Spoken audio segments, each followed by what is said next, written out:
Thank you, Henry. You know, I was moving very closely. There's something I need to say, which I shouldn't say, but I will say because the Sultan is here. You and Eugenia are Catholics. Unfortunately, if I ask you for tithe, for all the 3 events you've had this week alone, I will build a cathedral. But the problem with asking you for tithe is that every Monday morning, the Sultan and I have a debate because he insists that I should bring the tithe I collected on Sunday to him. And I've kept telling the Sultan, let's have a Sokoto diocese and Sultanate joint account. But he said, no, that one is not possible. Chairman is out of the place. Mr. President, please let me, for obvious reasons, as you can see, I'm not as tall as Monguno. Let me please stand on existing protocols. I'm going to do very quickly. I will not read my review in full, largely because time is already gone. But look, in this book, I see 3 sides of the brain of General Irabo. The first is maybe based on where he comes from. You know, all that Agbo, Ogwashuku, Asaba, Ibuzo area, it's a deeply Catholic environment. So, and one side of his brain, I suspect, has very deep Catholic content, and that comes across towards the end of the book. Then you have the military component, which speaks about the issues that are in the book. Then, of course, you have the intellectual component, which takes about 150 pages of the book, which is literally like reading the book by a professor of political science. I think that the sentiments that have been expressed, and General Monguno, like I said to you, 2 years ago, I published a book titled Nigeria's Elusive Quest for National Cohesion. And it's a collection of about 16 or 17 of convocation lectures I delivered across the length and breadth of Nigeria. What struck me, I never delivered one lecture twice, but what struck me when I was putting the papers together was that for over 10 years, I'd literally been obsessed with the theme of national cohesion. So you strike the point. That's why I said I'll keep clapping until you arrive. Now, this book, the first perhaps 100 and so chapters, the problem I had with the book is that it's actually only yesterday that I saw a copy of the book. General Rabo sent me the electronic copy. Unfortunately, the electronic copy, for economic reasons, because I'm a priest, I didn't want to waste too much of my money. So I reduced the type font.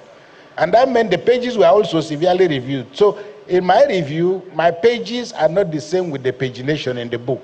Last night, I tried to review my review up till about midnight. And then I thought, should I go and start looking at the pages? It got too tedious, so I stopped. Anyway, this book is 285 pages.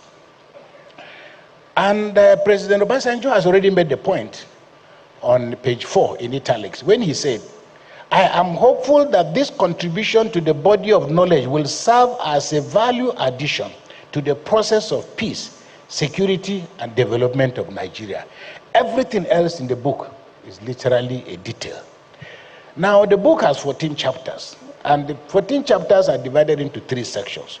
The first section is titled The Ghost That Lives in Us. And then the second part is the Boko Haram conundrum. And the third part is titled I Set on Tomorrow, which for me is perhaps the most important part of the book. Because not only is it futuristic, it admits the broken dreams of Nigeria. It admits all the mistakes that have been made, but tries to point at a picture. And when you read the book, you will see that General Rabo is not talking now with military arrogance about what the military has done, but he talks about the issues, the soft issues that we need to become a more humane society. Because I think he admits also in the book that Boko Haram, and I think it's a philosophical question, but it's also an intellectual question we can debate. Namely, is Boko Haram a cause or is it an effect? Is it a reaction to the brokenness, for the broken dreams, to all the convoluted environment that has been created in Nigeria in the last 60 years? How did we dredge up this group of human beings? They didn't come from another planet. They are our children, our grandchildren, and so on and so forth. So the author goes through all of this, and then I think he opens the book by telling a story. And I think what I felt when I read the book was, I thought, before I even started reading the book, that this will be a book about strategy, about plan, about all the gara-gara, all the shooting, all the plotting, all the But it's a completely different book that you can read very comfortably on a chair. But the first thing that struck me was when the general said he decided to visit his troops. And thank God that General Rabo is, as you can see him, slim, athletic, obviously not a very heavy man. Because when he got to his soldiers, it was very easy for them. They lifted him up with excitement. I mean, this broke military protocol. But I think just to tell you, this is the chief of general staff. He arrives and these soldiers are so excited to see him that they lifted him up. And he said, and I quote, "The soldiers seized and carried me high as if I had injected them with doses of oxytocin." I don't know what that is. That could make them pursue Boko Haram with bare hands. And then shortly after that, he encounters the soldiers. And then he looks around. And then he poses a more complicated question, because then, not a solution. Because he's asking himself. Again, he says, how did we get here? What has gone wrong? Who will tell the political class of the despicable conditions of our forces? What remedies exist? Will this ever end? This is on page 4 of the book. And then right there, he admitted that the foundations upon which independent Nigeria was created as a political entity failed the test of national unity and cohesion. Page 23. The psalmist, in the book of Psalms, Psalm 11, verse 3 says, "Foundations once destroyed, what can the righteous do?" So the very fact that Nigeria continues to go one step forward, 3 steps backwards, 1 step forward, 3 steps backwards, and we are unable to resolve the issues that we started out with, suggests, and that is answered in chapter 2. When the general now says, the title is, "When the Shield Becomes the Sword." Quite a contradiction. How can a shield that is meant to protect you become the sword?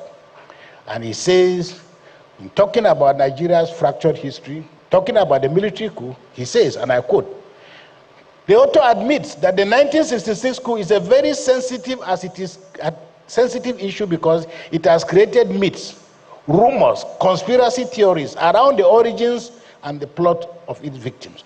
The coup, which was intended as a shield against post-independence political leadership failures, became the sword of chaos." So if you are looking for what is wrong in Nigeria and why Nigeria is still not working today, January 1966 is the scene of the crime. And for policemen, intelligence people who are involved in crime scene investigation, when you contaminate a crime scene, you lose evidence. Nigeria has refused, one, to return to the crime scene. And even when they've returned to the crime scene, they've become hesitant. And I think this is the point that our brother, the former NSA, has made. Now, the author goes on to talk about the Boko Haram conundrum. Now, the good thing about the book is that it doesn't discuss the theology of Boko Haram, which is a subject for another day. But he makes the point, even if it is in passing, about the circumstances, social, economic, political, that brought about this. And I will speak to it towards the end of my presentation. But please, let us not forget, in all this conversation about Boko Haram, and I think this is where the Nigerian government has gotten it wrong. First of all, let's not forget, we are the ones who gave them the name Boko Haram. They didn't say that they are Boko Haram. We are the ones who gave them the name. And because we gave them the name Boko Haram, we have become comfortable. It has affected our strategy. And that is why we're focusing on, they say the no-like book, that the education, Western education is, but if you go back, and I've done a little bit of research on Boko Haram for quite some time. My brother and the director of the Kukah Center, Father Barkindo, here, his PhD thesis at the prestigious School of Oriental and African Studies was on Boko Haram. They've done extensive translations of the kind of things that Boko Haram was talking about. And until you access the kind of thing Boko Haram was talking about, you are shooting at the wrong board. Because the question which the chairman raised as to how 15 years later we are unable to resolve this issue means that you cannot cast out a devil that you have not named. Boko Haram says their name is Jama'atu Ali Sunnah leader, Awati wal Jihad. That is their name. If you can't pronounce it, too bad. Because if you call me John, I won't answer. If you call me Philip, I won't answer. Even if I commit a crime and you took me to court and you try me and you secure a conviction, and you spell my name Matthew with one T, I can argue that this is not my Matthew. So we are calling them Boko Haram, but they have told you this is their name. And the English translation is that people committed to the prophet's teachings for the propagation of jihad. That's what is in their blood. So no matter how many bullets you shoot them with, and I will come to that point, they have told you this is what they are committed to. And in fairness to all of us, including those of us who are in this room, is there any Muslim who will say is not committed to the teachings of the Holy Prophet? The challenge is what context of preaching. Now, the author talks about the irony of Boko Haram. That is in chapter 6. And he addresses a lot of issues in chapter 6 and chapter 7, which also catalog the forces that led to the destruction. The Federal Government College in Buniyadi, the kidnappings in Chibok, Dapchi, the destruction of infrastructure such as the UN building in Abuja, assassinations of people like Jafar Adam in Kano, and so on. Now, the issue of Leah Sharibu and the Chibok girls, these are what the author refers to as the scars. And in my view, as long as Leah Sharibu is unaccounted for, as long as any of the abducted children in Nigeria is unaccounted for, every child that is unaccounted for is a scar on the face of Nigeria. So the point that the author makes, and I think that one of the mistakes, when this whole thing started, I published an article, I think it was in The Guardian, and the title of my article was, Bread, Not Bullets. And I was trying to make a point, to point out to the government of Nigeria that these issues require they don't require bullets. But from day one, fighting Boko Haram became a military operation. And because it was a military operation, fighting an idea, we have had problems with identifying the nature of the forces. And what is very interesting for me, I've not read military doctrine. But military doctrine is part of the propaganda machinery of the military. General Agwe is here, so I will not go too far on that regard. But you listen to the Nigerian military, they've had Operation Lafi Adole, that is wellness by force. Okay? How can you make Lafia by force? But we have Operation Lafia Adole, Operation Flush, Operation Restore Order, Operation Hadankai, Operation Zaman Lafia, Operation Rawankada, Operation Amni Fakat, Operation Yanchin Tafki, Operation Sharafege, Operation Lake Sanity, and so on and so forth. One operation fails, the late Patrick Itiwe of blessed memory. So when he came to,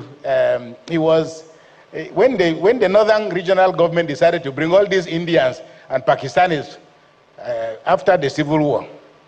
So many of them came. Some of them were hospital attendants, but they came to Nigeria as medical doctors. So Patrick Itiwe, because for Nigeria, if you see skin color, many of us, if you go to hospital now, many of my friends who have gone to London, they go to what's it called, the name of that street in London? Harley Street, Abi? How do you know? Okay, so you go to Harley Street, and then you now go to, the first time I took somebody to Harley Street.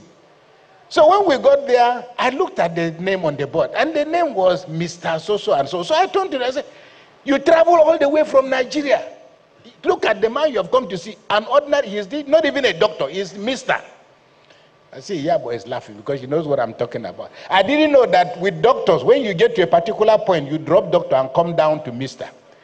But when you go there and you open the door and you see a Nigerian, first of all, there is one kind that you feel. But if you see an Indian, you feel better. If you see a white man, you feel more confident.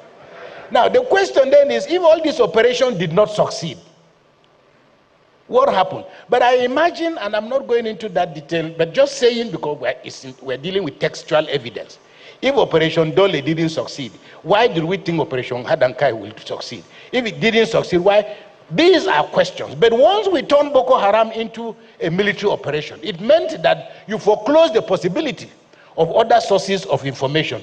And what is more, for me, if you didn't understand, if Boko Haram is fighting a jihad, you are saying Lafi Adole, Boko Haram is saying Mutu Adole. That's the reality. You are fighting, hoping to go back home. Boko Haram people are fighting a jihad, and they have been told the number of virgins that are waiting for them in paradise. So they are waiting to die. There is a collision, and for me, as I said, part of this conversation must include an intellectual, and I don't want to improve on what President Obasanjo has said and what my brother has said. There now needs to be a very serious intellectual engagement away from military hardware to begin to deal with the soft issues of life and death. So let me run through, because I think I'm probably running out of time. I'll go to chapters 11, 12, and 13, where the author talks about what he calls eyes set on tomorrow. And this is where when you read this section, that's why I say there is an aspect of it reads like the writings of a priest. Because it's not, you're not reading what a soldier is saying, but you're reading what a human being is. Because now, with experience, and with all the threats and all the scars, the author is now coming back to say, listen, there is another way. There's another way for us to be in peace. He deals with issues of security, national reconciliation, political orientation, patriotism, judicial reforms, structural reforms, good governance, and recommendations that the author makes if we are to reverse the ugly trends that Boko Haram has inflicted on us. But one of the things that you take away from this book, and I'll try to just make 3 or 4 points. One of the things you take away from this book is the urgency of what is called soft power. Professor Nye is dead now. He was the president of the Kennedy School when I was a student. He came up with this idea. You know, the military are talking about asymmetrical warfare and so on, but he was the one who developed that notion. But then later on, he realized that it's not, American guns cannot bring peace. So he came up with a concept that is called soft power. That is that, isn't it better to take on the human issues? And it's almost akin to a book written by, what's his name again? It's about globalization. And the guy makes a point about the ambassador of Israel. No, the American ambassador. When McDonald's opened an office in Tel Aviv. So they went for the ceremony. And then the American ambassador spoke eloquently about what McDonald's is all about. So when he finished, this little girl went to him, said, please, ambassador, can I get an autograph? And the man took the paper, was very excited. The ambassador took the paper, wrote his name, ambassador of the United States of America, and gave to the girl. The girl looked at it and threw it back at him. He said, I told you we were ambassador for McDonald's. You know, what am I doing with the ambassador of America? The idea of soft power, is the things are largely intangible. I visited South Africa, for example. And then I was invited to dinner by the late Archbishop of Cape Town. Well, he told me, he didn't tell me, but the food was very, very well cooked. All of a sudden he said, I want to introduce you to my cook. The lady came out wearing a jersey, a Super Eagles jersey. It turned out that she was the chairman of the Super Eagles Supporters Club in South Africa, in her locality. I went to a shop in New York, I bought a shirt. I remember it was a very cheap shirt. I think it was $40 or so. I went to the counter. The man looked at my card. He said, where are you from? I said, I'm from Nigeria. He said, I'm taking off $10 because of JJ Okocha. Soft power is about the things that are intangible. And as Jollof Rice is doing, and a lot of other things are doing. So the author makes some of these recommendations. But one of the things you take away from this book is, one, you remember all of us, there was a general myth that said that people who went into the army were people who couldn't study physics, they couldn't become medical doctors, and so on and so forth. The high point of it, of course, is Fela's record. Zombie, oh zombie. Zombie no go turn, unless you tell her to turn. Zombie no go think, unless you tell him to think. But this book strikes at that notion. Because the sheer quality of the presentation, shows you, I mean, you read the book, part of the book is like a political scientist, professor in any Nigerian university. So it discounts a fact that has been hiding in plain sight, the sheer quality of minds that are in the Nigerian military. And this is why I want to add my voice to the voice of the chairman to say that the problem still remains. Why are Nigerian leaders not writing their biographies? President Obasanjo already showed you people that way when he published My Command. And he has relentlessly continued to tell stories, good, bad, or ugly. Now, this book, but many Nigerian leaders say, well, you know, we don't want to open old wounds, you know, forgive and forget. We have forgiven. We cannot sleep because the dreams of Nigeria that we dreamt about is becoming a nightmare. Because there is a saying in Hausa, please don't, it's rather vulgar. That it says, "Barin kashi achiki baya hana yunwa." Sake of say you no go toilet, you know mean say hunger no go come. Nigeria has decided that because you are leaving feces in your stomach, you are hoping not to get hungry. And Nigeria say we don't want trouble. We are already in trouble. It's how to get out of the trouble that is the problem. So this author has made a major contribution, and I think that I encourage other people to do the same. I want to end by making, as I said, 3 points. The first, the Nigerian military must be inspired by this book to also create a sense of urgency about returning to the barracks so that their honor, their integrity, their professionalism can be guaranteed. Soldiers after soldiers have written to say that they are often better off under civilian government than under military governments. However, the presence of the military in 36 states out of 36 states in Nigeria makes the notion of democracy an oxymoron. We cannot be in a democracy and be surrounded by soldiers. Because increasingly, psychologically, people are beginning to see the military as an army of occupation. It shouldn't be so. Many people who have been to America, have been to Israel, I've had all kinds of stories. One of my friends, a priest, said they went to the United States of America. They were just passing through the airport. They sat down. All of a sudden, my friend has never even been to America, but they were wearing Nigerian military uniform. He said this old woman came and greeted them. And then she was with her 6-year-old granddaughter, who was passing. He called her back. Men in uniform. The poor girl has to now greet. He said they went to a restaurant as they were finishing their course, preparing to come back to Nigeria. He said there were about 6 or 7 of them, all in military uniform. They had their dinner, they drank their wine, they drank their champagne, it was a good night out. They called for the bill. By the time it was time to go, most people had left the restaurant. They called for the bill. The restaurant owner, who has never been to Nigeria, doesn't know who they are, said your bill has been paid for. He said, by who? Somebody said, men in uniform. We need to get to that point when Nigerians can see a soldier and give him the respect that is his due. But if there is a psychological feeling that we are competing over the same thing, we are competing to enter the same bus, it shouldn't be so. Secondly, I believe that Nigeria needs to deal with practical issues, because the issue of Boko Haram is not an issue of victory, it's not an issue of defeat, it's not an issue of conquer, it's not an issue of degradation. These are military concepts. The question we must ask ourselves is, what will the end of Boko Haram look like? Because we are dealing with a concept, Boko Haram, because they don't want, and I'd like to be provocative here.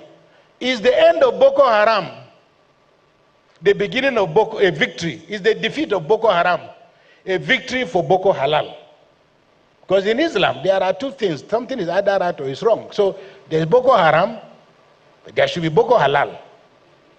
Because if you go to buy meat, if meat is not halal, I mean, if it's not haram, if it's halal, a Muslim can eat. If it's haram, he will not eat.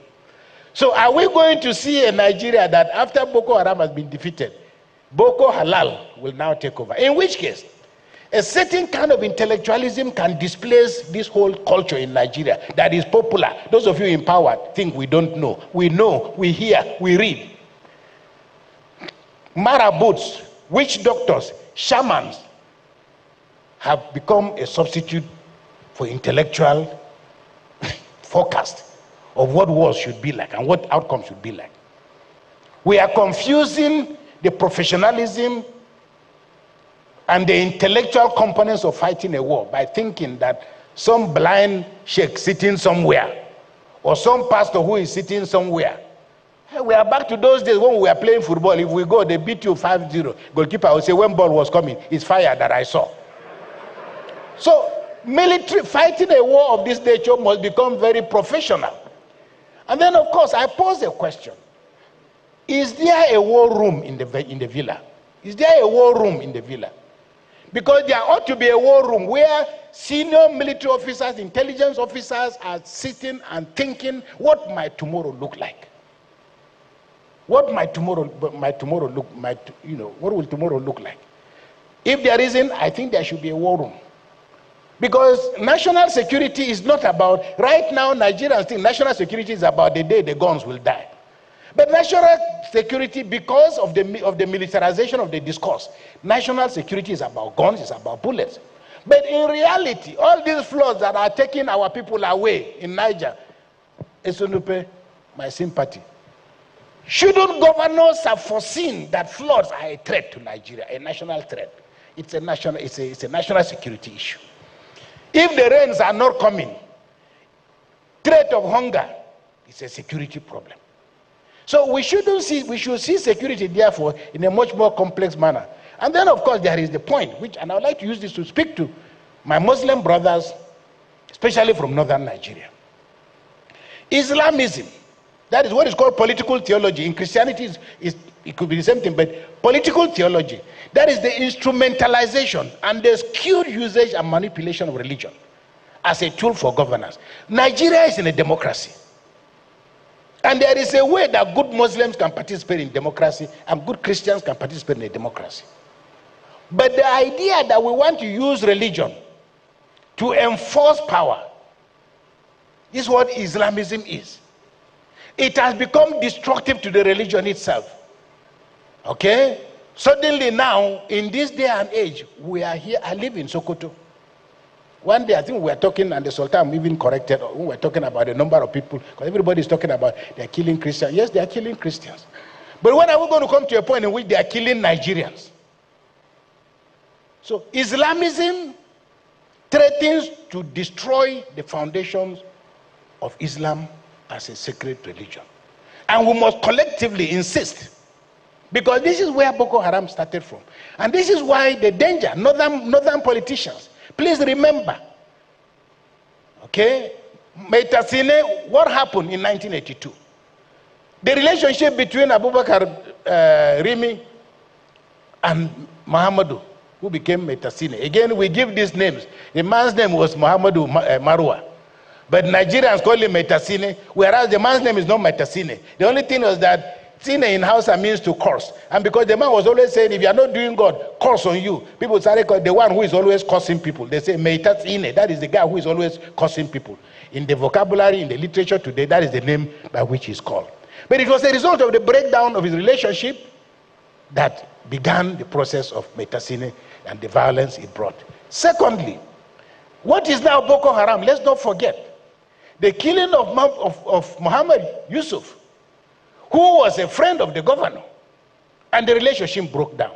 The point I'm making here is that we religious leaders and the political actors must also come to terms with the fact that there are boundaries. And if these boundaries are not respected, you can pay the imam, you can pay the marabut, you can pay the bishop, you can pay whatever money you want to. Good governance is not about how much we are dispensing. Finally, the Egyptians dealt with Islamism when it reared its ugly head. The people of Algeria in 1993 dealt with Islamism when it raised its ugly head. There are so many of us, there are Boko Haram sympathizers, they are not immediately available to us. But we know that there are people with fat bank accounts who are funding them. Maybe there was a time it didn't matter. And I'm happy again, the former NSA made the point. We've come to a point in which we should be at the point in which injury to one is injury to all. Right now, it's possible if they say, oh, they burnt a mosque in Ibadan. Oh, please, okay, Arsenal, yeah, I'm watching a football match. They said they killed 20 Muslims in Ibadan. But if they tell you they killed 20 Christians, yeah, too bad. So we must work towards a point, because Islamism still poses a serious danger. Finally, during his inauguration, and please may I make a request? Sir, with due respect, can we please stand up for just 2 seconds, please? Can we please all stand up? All right, please sit down. May the soul of President Buhari and the souls of all the faithful departed through the mercy of God rest in peace. Please sit down. I say so because he was the one who appointed General Irabo. So without him, General Irabo may not have written this book and will not be here. But on May 29, 2015, President Buhari, in his famous "I belong to everybody, I belong to nobody" speech, said that, quote, and I quote, "Boko Haram is a typical example of small fires causing big fires. An eccentric and unorthodox preacher and a tiny following by his extrajudicial killing." That is the killing of Yusuf, the beginning of the crime. 10 years later, the embers of Boko Haram fires have not gone out yet. And Nigeria must still answer the question as to how a gallant military that fought a civil war in 30 months routed the rebels in Liberia and Sierra Leone in record time. Yet, over 15 years later, we are unable to put out the fires, the small fires. There is death of passion in the Nigerian military, and General Irabo deserves our commendation for opening up what I hope can become a major phase in mapping out how to rescue our country from the clutches of the devil. I owe, and all of us owe him, a debt of gratitude. But whether we resolve these scars by plastic surgery, or whether we can, like a Nigerian musician, Olumide, called Seal, who is famous not for his being handsome, but the kind of scars. If you see his face, you think it's an elephant, a leopard, tear his face. But he has turned his scars into something beautiful. So these scars, whether we resolve them by plastic surgery, I don't know. But I thank you, General, for the invitation. God bless you.